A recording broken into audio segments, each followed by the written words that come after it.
Assalamualaikum warahmatullahi wabarakatuh. Halo teman-teman semua dimanapun Anda berada, kembali lagi berjumpa bersama saya. Pada pertemuan kali ini saya masuk di part yang ketiga untuk soal TPS SBMPTN tahun 2020 ini, dimana soal ini sedang kita persiapkan untuk menghadapi tes SBMPTN yang akan kita hadapi selama beberapa bulan ke depan gitu ya.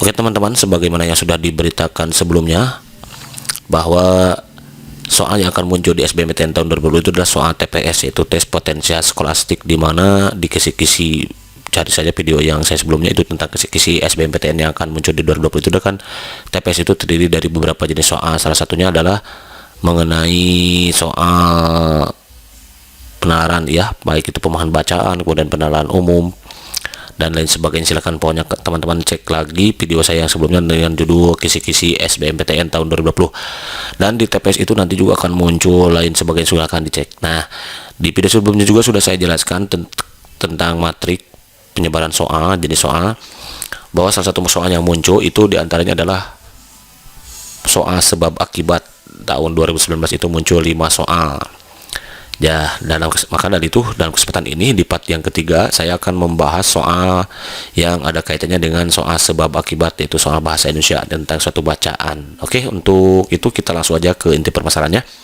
Di sini sudah saya buatkan beberapa soal ya, ada 2 soal yang saya buatkan, sementara 2 soal dulu. Nanti kalau teman-teman masih mau untuk dibahaskan, insya Allah saya akan bahaskan. Silahkan aja tinggalkan pertanyaan di kolom komentar kalau yang memiliki pertanyaan. Kalau ada waktu yang memungkinkan, insya Allah nanti saya jawab begitu teman-teman ya. Oke, soal nomor 1 nih. Soal 1 ada 2 pernyataan. Pernyataan yang pertama itu petani tebu tidak bisa gitu ya, sorry ini bisa, nah gitu. Petani tebu tidak bisa menjual hasil buminya.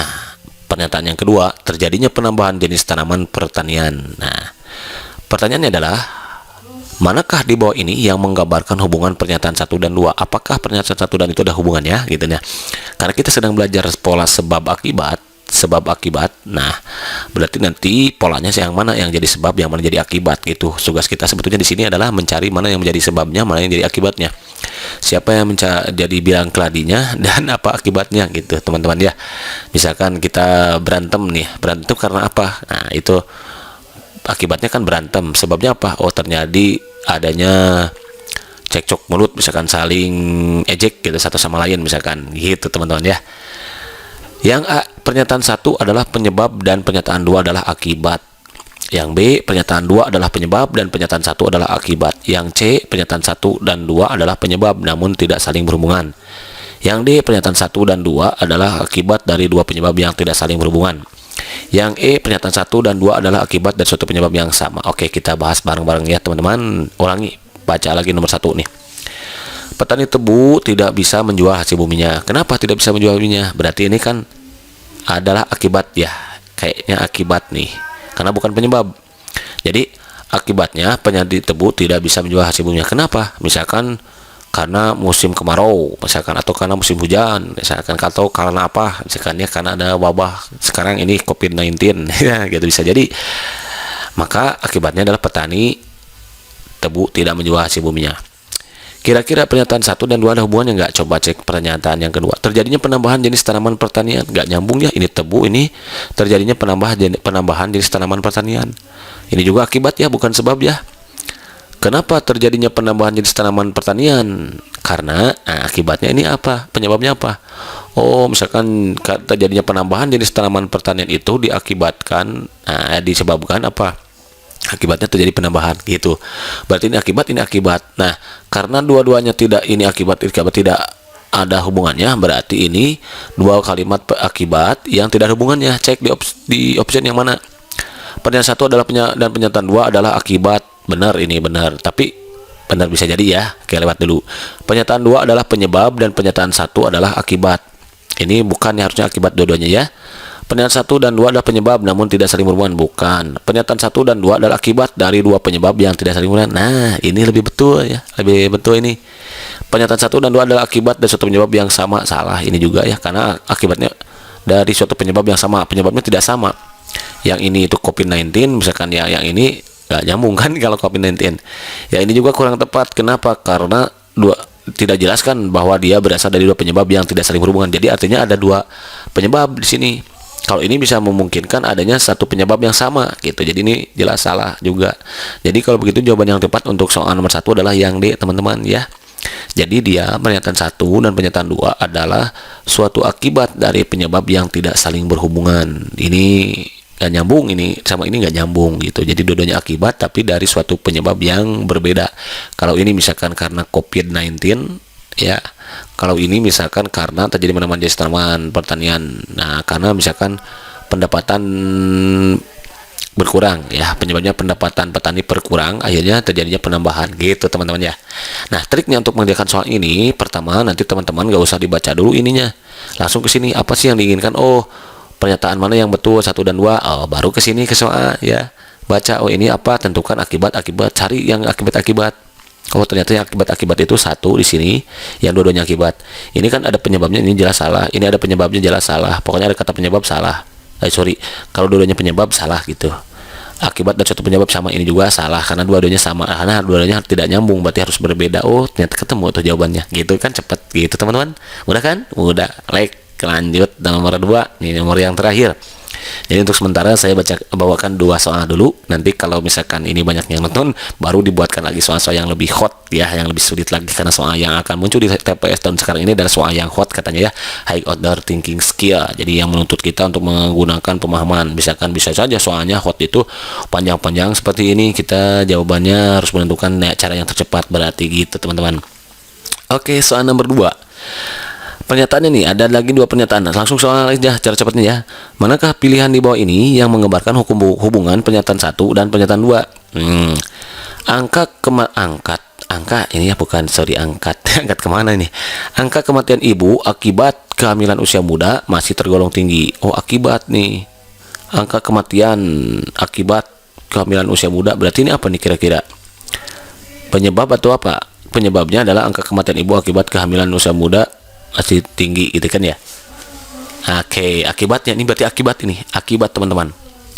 Nah, pemerintah mengkaji ulang tentang peraturan perundangan yang mengatur batasan minimal usia menikah. Nah, ini penyebab ya, penyebab ini berarti. Oke, kembali guys, awas, ulang ini, hati-hati nih. Angka kematian ibu akibat kehamilan usia muda masih tergolong tinggi. Berarti ini penyebabnya angka kematian. Ini sama ini nyambung nggak? Bisa jadi ya. Misalkan boleh dibalik kalimatnya untuk memudahkan kita menjawab soal ini. Misalkan tingginya angka kematian ibu menyebabkan, mengakibatkan, pemerintah mengkaji ulang. Ini berarti ya. Berarti ini yang paling tepat itu ya jawabannya. Berarti pernyataan 1 itu adalah penyebab ya. Pernyataan 1 adalah penyebab dan pernyataan 2 adalah akibat. Nah, gitu. Ini penyebabnya teman-teman. Ini penyebabnya kan angka kematian ibu akibat kehamilan usia muda masih tergolong tinggi. Ini penyebab. Karena ini masih nyambung. Akibatnya pemerintah mengkaji ulang tentang peraturan perundangan yang mengatur batasan minimal menikah. Jadi karena tingginya kematian akibat kehamilan usia muda itu berarti kan karena adanya yang menikah muda. Maka sama pemerintah dikaji ulang peraturan perundangan yang mengatur batasan usia menikah gitu. Jadi penyebab, ini akibat gitu ya. Penyebabnya adalah angka kematian ibu yang semakin ini, akibatnya dikajilah undang-undang gitu. Berarti yang paling tepat yang mana nih? Pernyataan 1 adalah penyebab dan pernyataan 2 adalah akibat, bisa jadi. Pernyataan 2 adalah penyebab dan pernyataan 1 adalah akibat, ini ketukar ya. Penyebab, harusnya pernyataan 2 itu adalah ini pernyataan 2 adalah penyebab, ini akibat ya, bukan, biar nggak pusing nanti. Nah, ini akibat. Nah, gitu. Pernyataan 1 dan 2 adalah penyebab namun tidak saling berhubungan. Ini jelas salah ya. Yang D, pernyataan 1 dan 2 adalah akibat dari 2 penyebab yang tidak saling berhubungan. Salah juga. Pernyataan 1 dan 2 adalah akibat dari suatu penyebab yang sama. Salah, akibat dua-duanya. Jadi yang betul adalah ini. Nah, lebih tepatnya ini adalah ya betul. Pernyataan 1 adalah penyebab dan pernyataan 2 adalah akibat dari suatu. Nah, bisa kalau ditambahin ya. Tapi karena di sini nggak ada yang ditambahin, yang lain ditambahin, ya berarti yang tepat yang ini adalah pernyataan 1 adalah penyebab dan pernyataan 2 adalah akibatnya, yang saling berhubungan mereka itu ya. Karena ini masih berhubungan nih. Jadi tingginya kematian, angka kematian akibat kehamilan muda itu mengakibatkan gitu ya. pemerintah mengkaji ulang gitu. Jadi jawaban yang paling tepat untuk nomor 2 adalah yang A. Begitu teman-teman ya. Jadi cara cepatnya silakan langsung dulu ke sini nomor 2. Ke nomor 2 pertanyaan, baru baca pertanyaannya. Hati-hati, awas ketukar sama gini. Jadi awas, walaupun di sini ada kata akibat, ini jebakan Batman nih ya teman-teman ya. Ternyata jawabannya bukan itu ya, ini adalah penyebabnya. Kenapa? Karena kalau penyebabnya itu pemerintah, yang menyebabkan pemerintah mengakibat, ada sebab ada akibat. Nah, sebab ada sebabnya kematian yang tinggi atau tingginya kematian, angka kematian mengakibatkan pemerintah mengkaji ulang gitu. Awas ketukar, walaupun ada kata akibat, tidak selalu bahwa ia adalah kalimat akibat, ternyata ya penyebab itu adalah jebakan gitu teman-teman ya. Oke teman-teman, barangkali ini saja dulu yang bisa diberikan kesempatan ini, mudah-mudahan bisa bermanfaat untuk teman-teman dalam mempersiapkan diri untuk menghadapi soal TPS, tes potensi skolastik, yang diantara soalnya nanti yang muncul adalah soal tentang pola sebab akibat. Jadi teman-teman di sini harus bisa memilah dan memilih mana yang menjadi pernyataan penyebab, mana pernyataan akibat. Tentunya ini akan kita bisa selesaikan kalau kita sering berlatih dan membaca. Ya, jadi tugas teman-teman nanti perbanyak latihannya, perbanyak membacaannya, dan cari referensi-referensi lain dari teman-teman yang sudah mengikuti SBMPTN tahun kemarin 2019. Dan juga teman-teman harus banyak membaca, banyak manfaatkan kuota teman-teman untuk hal yang baik gitu ya. Jangan untuk yang tidak baik. Jadi salah satunya adalah dengan menonton atau menyaksikan video-video yang berkaitan dengan SBMPTN. Masih banyak waktu tersisa teman-teman, gunakan waktu ini sebaik mungkin karena kebetulan jadwalnya sekarang diundur. Jadi teman-teman gunakan waktu ini untuk perbanyak latihan dan perbanyak doa juga teman-teman ya. Jangan hanya mengandalkan kepintaran teman-teman saja, karena kesuksesan seseorang itu tidak murni hanya kecerdasan seorang, melainkan adanya pertolongan dari Tuhan Allah Subhanahu wa taala gitu. Jadi tugas kita adalah perbanyak latihan, perbanyak membaca, insya Allah nanti hasilnya yang terbaik. Oke teman-teman, kali itu saja dulu yang bisa diberikan, mudah-mudahan bermanfaat. Silakan ditonton lagi video-video selanjutnya nanti ya. Kalau teman-teman misalkan menginginkan untuk dibahaskannya materi tentang suatu apapun itu, silakan tinggalkan pertanyaan di kolom komentar. Nanti insya Allah kalau ada waktu yang memungkinkan akan dibuatkan video tentang itu semua ya, untuk TPS, tes potensi skolastiknya. Selamat belajar, selamat berdoa, semoga berhasil. Assalamualaikum warahmatullahi wabarakatuh.